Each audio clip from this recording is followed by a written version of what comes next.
I, Godfrey, steward of Ravensholm Castle, wake up to the icy wind seeping through the cracks in the wall. Today, like yesterday, my day will begin with a shiver in my bones and a thought: why were these majestic fortresses so unbearable to live in? Prepare to walk with me through a day in my life in the year 1375.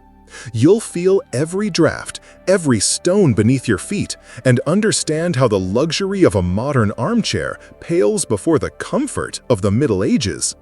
Welcome back to Ravensholm, dear travelers, or as I call it, the eternal trap for warmth.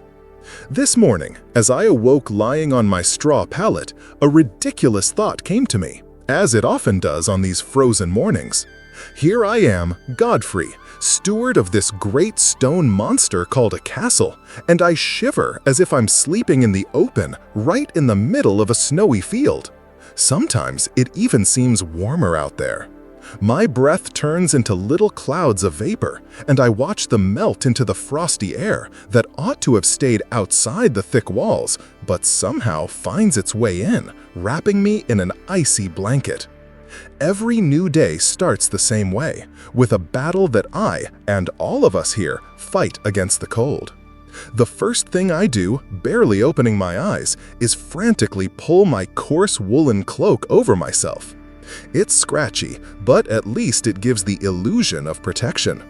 These stone walls, built so powerfully to repel enemy sieges, hold the cold inside as if it were their own child, and give it back to us, their inhabitants, as icy embraces.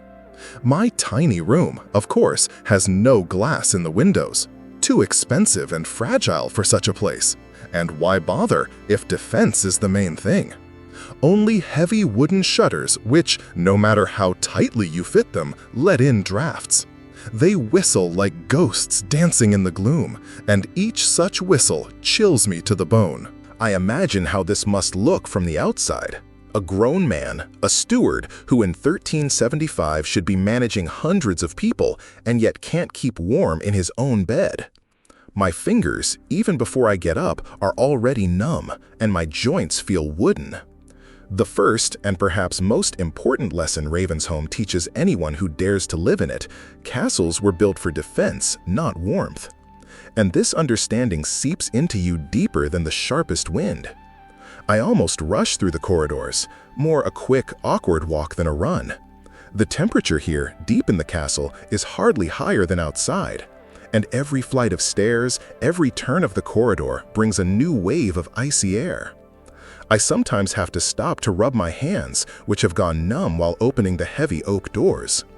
Old Bertrand, the castellan who has managed this castle for 3 decades, muttered quietly as he passed me one morning, "Drafts, Godfrey, they're stronger than any arrow.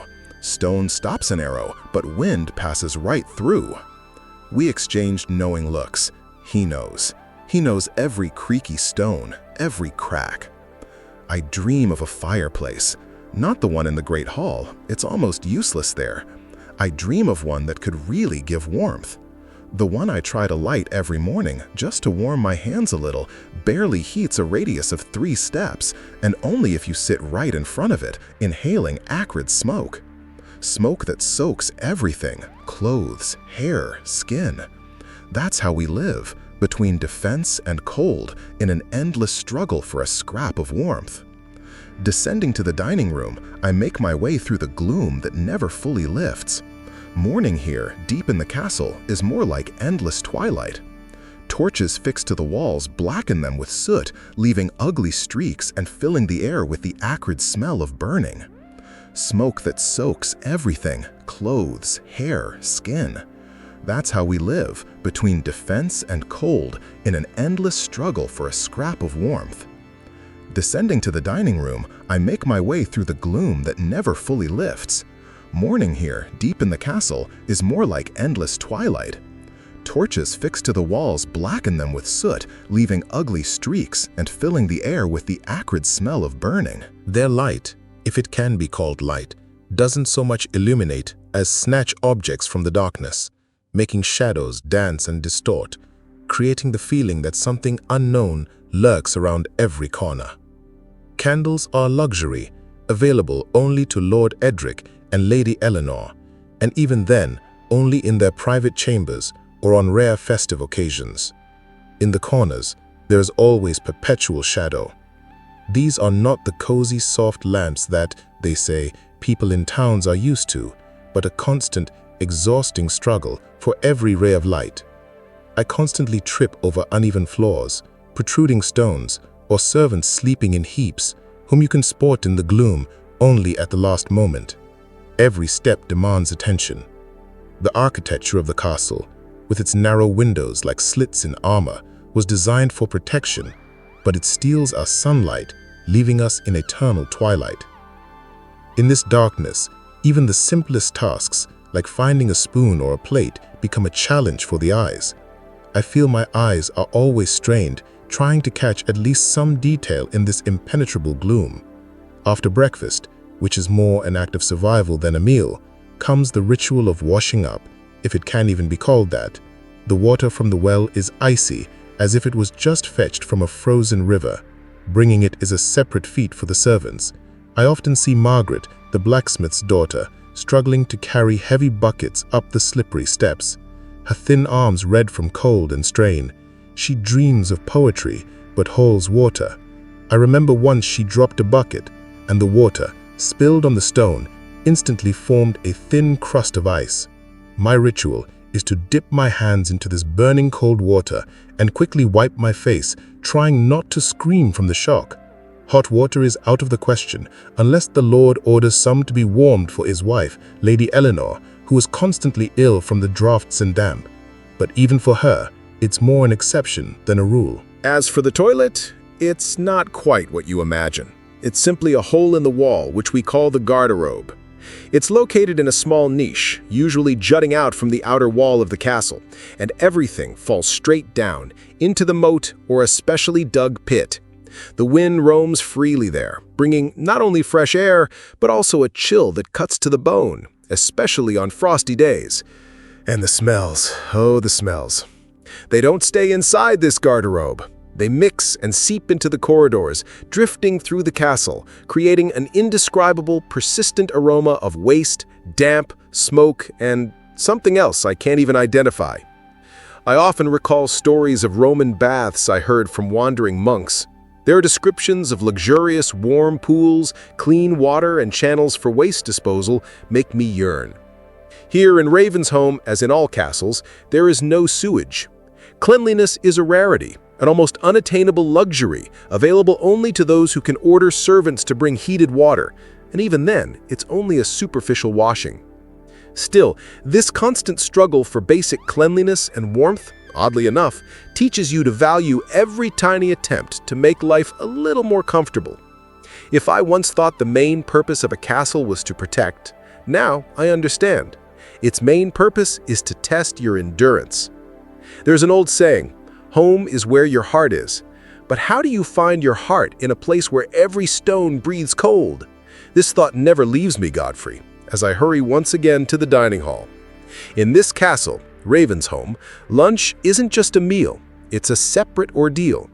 We dine in the great hall with its high, echoing ceilings, perfect for carrying every whisper, but absolutely terrible for retaining heat. The air is always damp, and it seems that even the hottest fire in the hearth can't drive away this eternal chill. As soon as the servants bring the dishes, they cool instantly, turning what was once hot stew into something barely warm, and the meat into something that no longer steams and doesn't whet the appetite by its very appearance. The kitchen, as is often the case in large castles, is located in a separate tower. This is, of course, for a good reason, to avoid fires that could destroy the whole fortress. But it means the journey from hearth to table is long and winding. The cooks, poor souls, work in smoke and heat, and then their creations, be it roast boar or freshly baked bread, set off on a journey through cold corridors, up several flights of stairs, only to arrive at our table already quite cold.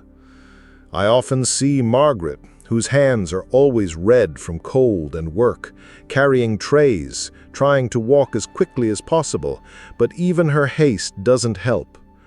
The bread baked here is often hard, stale by lunchtime, as if it was baked a week ago. And the meat is always salty, very salty. Salt is our main preservative. No refrigerators, no cellars with a constant temperature to keep food fresh, only smoke and salt, which turn every meal into a test for teeth and jaws. Sometimes it feels like you're not eating but fighting the food, trying to bite off a piece of frozen meat or break the crust of bread, hard as stone. And so it goes, day after day. Even Lord Edric, usually imperturbable, sometimes frowns at the cold stew, but quickly regains his stern look. A knight mustn't complain about such trifles. And Lady Eleanor, already pale from the constant cold, only occasionally brings a spoon to her mouth. Her appetite seems to have long since left these walls. After midday, when lunch has long since become a memory of cold food, I usually go to check the supplies in the storeroom. This is part of my duties as steward, to make sure nothing is wasted, that everything is accounted for. And here, deep in the castle, it becomes especially clear how precious every bit of space is. Despite the fact that Ravensholm Castle seems huge, towering over the surroundings, its living quarters are cramped, like cages.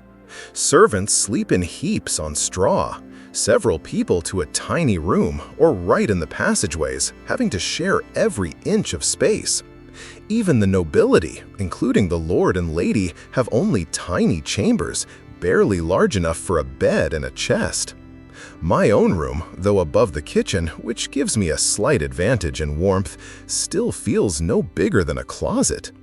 Every step through the castle is a constant jostle. You're always bumping into someone, carrying water, hauling firewood, or just hurrying about their business. The passageways are narrow, the stairs steep, and it feels like the whole castle is one big anthill. The noise never stops. From early morning until late at night, you hear the clang of the forge, where Margaret's father and his apprentices hammer iron. Then come the shouts of soldiers training in the courtyard, their commands, the clash of weapons. Even during rare moments of relative quiet, there's a constant hum. Voices, footsteps, creaking doors, barking dogs. There's no peace anywhere. Ravensholm Castle isn't a home in the usual sense. It's more like a labyrinth without solitude, a place where you're never alone. Sometimes I just close my eyes, trying to imagine silence, but even in my head, there's this constant background noise. In the evening, when the day's worries gradually give way to the approaching darkness, it's time for sleep, and that too brings little relief. I lie down on my straw pallet, which by day's end has become even harder than it was in the morning. On top, a thin woolen blanket, barely protecting from the biting cold. Mattresses? Oh, mattresses are a luxury I, Godfrey the steward, cannot afford. Perhaps Lord Edric and Lady Eleanor have something softer, but even their beds, though adorned with canopies, don't save them from the damp that seeps through the thick walls. The stone floor, even in summer, gives off a chill that penetrates the straw and thin blanket. Drafts whistle like ghosts dancing around me, and I hear them even when my eyes are closed. I toss and turn, trying to find some comfortable position, but it's all in vain. Sometimes I think of Lord Edric, who sleeps in his armor, ready for any attack. No wonder he's always catching cold. His canopy, which seems so grand and cozy by day, can't keep out the penetrating damp. Wood and fabric only create the appearance of protection, but moisture seeps through everything, leaving behind cold and a musty smell. It reminds me of long ago days, when I was a boy living in a small village where every house had its own hearth that gave real warmth. There was no such great architecture, such thick walls, but there was a living warmth that reached every corner. How I miss that simple, unpretentious comfort, the crackle of logs in the hearth, and the soft straw bed that truly warmed. That was a time when even the humblest house seemed a real refuge, not a cold stone fortress. You know how it is when you hurry along a familiar route and suddenly stumble on flat ground? That's what I, Godfrey, steward of Ravensholm Castle, experience every day. Only the flat ground here is spiral staircases, and you stumble not out of carelessness, but because of their very construction. You'd think something as simple as a staircase, but even it becomes a trial in a castle. For example, just last night, during my usual nightly rounds, I nearly fell again on the staircase leading to the North Tower. The steps are uneven, and the spirals so tight that even I, used to this labyrinth, have to keep my hand on the cold wall at all times. It's a constant reminder of the castle's main purpose, defense. Every convenience here has been sacrificed for security, and I feel it in every bone. These narrow, winding stairs are deliberately designed so that if an enemy breaks in, he'll stumble, lose balance, giving defenders the advantage. But honestly, I, Godfrey, not a young man anymore, have nearly fallen on them more than once, especially in the gloom, when torches burn dimly or aren't lit at all. Every step up or down requires concentration, and it's exhausting. You can't just run or walk relaxed. You're always on guard, watching every move. Instead of wide, bright windows like those in towns, here there are only narrow arrow slits. They're meant for archers to shoot at attackers while staying relatively safe. But for those living inside, these slits mean constant darkness and a lack of fresh air. Sunlight comes in only in narrow strips, and on cloudy days, rooms are plunged into the perpetual twilight I've already described. I still feel my eyes are always strained, trying to see something in this unbroken gloom. And the doors? Thick, heavy, iron-bound, they reliably protect against any external intrusion. But opening them is a feat. To get from one part of the castle to another, you have to put in real effort, pushing and pulling these monsters. It slows everything down, makes life inside the castle slow and cumbersome. There's no such thing as just popping in or taking a quick walk. Every passage is an event requiring time and strength. Living here is like living in a permanent fortress where every step, every action is dictated by the need for defense. You can't just relax, knowing everything around you is designed to repel attacks, not for your comfort. It creates a constant, barely perceptible tension that builds up day after day. Sometimes, passing by sleeping guards, I think that even their sleep can't be truly peaceful, for they too are part of this endless defense. Sometimes, inspecting the castle walls, I notice a new crack. I sigh. Old Bertrand, the Castellan, often says that Ravensholm is an insatiable beast, constantly demanding attention. And he's right. The stone crumbles, slowly but surely, from constant damp, temperature changes, time. Wooden beams, floors, stairs, all rot, especially those closer to the outer walls. Repairs are expensive and seem endless. Patch up one wall, seal a crack, and somewhere else a new problem appears. There's no waterproofing here, of course. When it rains, water seeps through the stone, creating damp spots on the walls, sometimes even small puddles right in the corridors. I often see servants, including Margaret, with rags and buckets trying to deal with this scourge, but it's like trying to scoop out the sea with a spoon.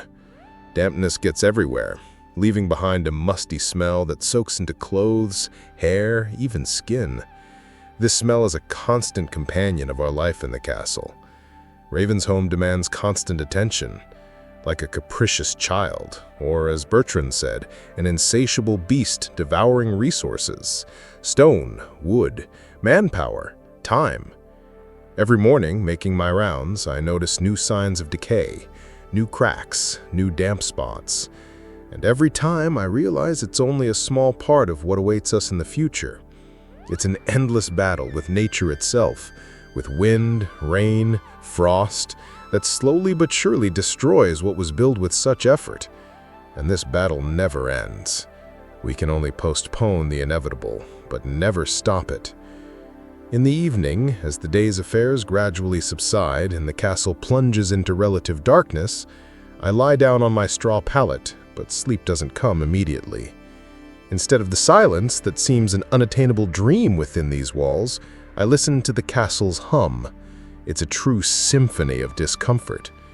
The creak of wood, be it beams, floorboards, or old doors shifting in the drafts.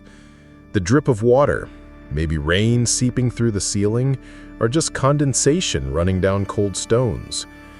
The barking of dogs. There were always many here, living in the yard and lower rooms, their voices echoing through the castle, amplified by the stone walls. And not just barking. You hear the guards' voices, their quiet conversations, the clank of weapons as they change shifts, footsteps of people going about their nightly business. Silence is a concept that simply doesn't exist here.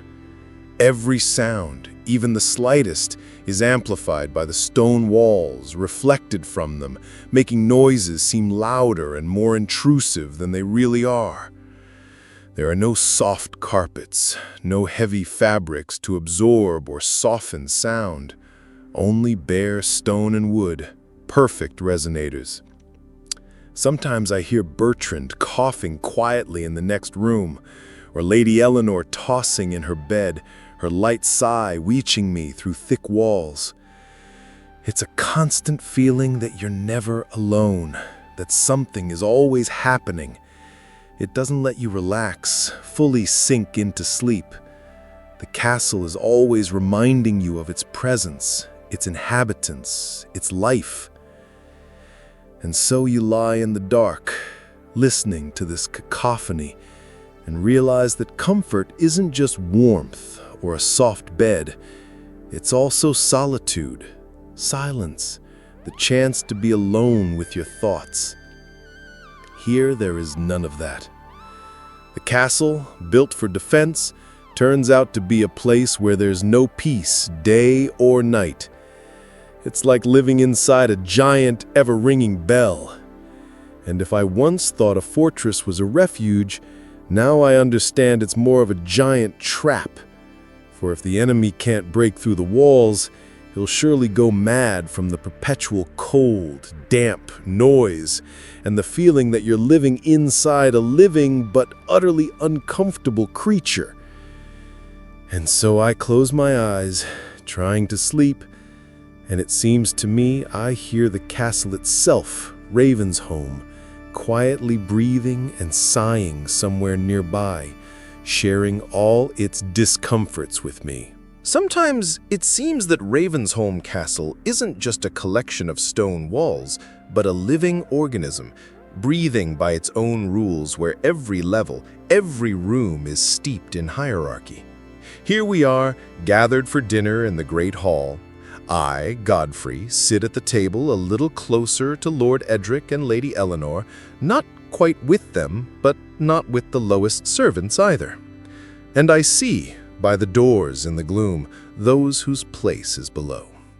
Their dwelling, their corner in this world is on the lowest floors of the castle, in the cellars where cold and damp reign supreme, seeping into every crack, every nook.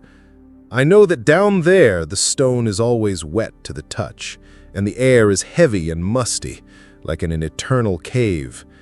And though I am, by status, above them, this contrast brings me neither pride nor envy, only a dull, melancholy understanding that true comfort exists for no one. Their beds are just piles of straw on the cold, earthen floor where moisture seeps through everything. The clothes they dry never become truly dry, always remaining slightly damp and cold to the touch. The walls down there are covered in mold, and puddles constantly gather in the corners, no matter how hard they try to get rid of them. This constant dampness leads to illness, to coughs that echo through the castle, especially in winter months. I've had to go down there to check supplies, and every time I feel the cold seep into me, even through thick boots and a woolen cloak.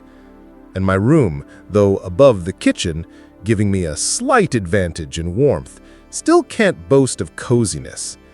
The smoke from the kitchen hearths, which should go up the chimney, often lingers, filling my modest dwelling with the acrid smell of burning. I constantly feel it on my clothes, in my hair, even on my skin. Sometimes I feel I myself am smoked, like an old dried fish. And though the smoke brings some semblance of warmth, it also leaves black streaks on the walls and a layer of soot on things. That's the hierarchy in stone. Everyone has their level, but there's comfort nowhere. Not for the lord, not for the servant. Every level of the castle is a symbol of status, but also a constant reminder of its discomforts. Lord Edric and Lady Eleanor live on the top floors, in chambers that should, it seems, be the height of luxury. They have beds with canopies, tapestries on the walls, even a couple of candles burning in the evenings. But even there, I know, drafts pierce through and dampness seeps through the thickest walls. Lady Eleanor is always wrapped in shawls. Her pallor says much. She rarely sees the sun through the narrow windows, and her thin, almost transparent fingers are always cold. She is clever and reserved, but I see how hard it is for her. Lord Edric, of course, considers it part of a knight's life, a kind of trial. He even sleeps in armor, ready for attack, and is, of course, constantly ill. This isn't life, it's constant service, even in your own home. And their tiny chambers atop the castle are just slightly more decorated stone boxes where cold and damp are still uninvited guests. Getting around the castle is a story in itself.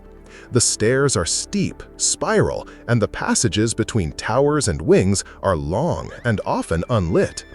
Even just meeting a friend, like old Bertrand, to discuss business or just exchange a few words takes effort. You can't just walk down the corridor and knock on a door. First, you have to go down one staircase, through several cold passages, up another, always risking a stumble or bumping your head in a low doorway. This isn't a house where you can move freely. It's a labyrinth where every step is designed for defense, not for the convenience of the inhabitants.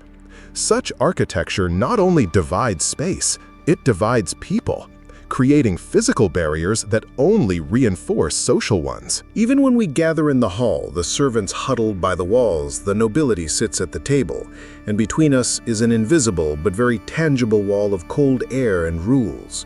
When evening comes and the last glimmers of sunset disappear behind the crenellated walls, I extinguish my only candle.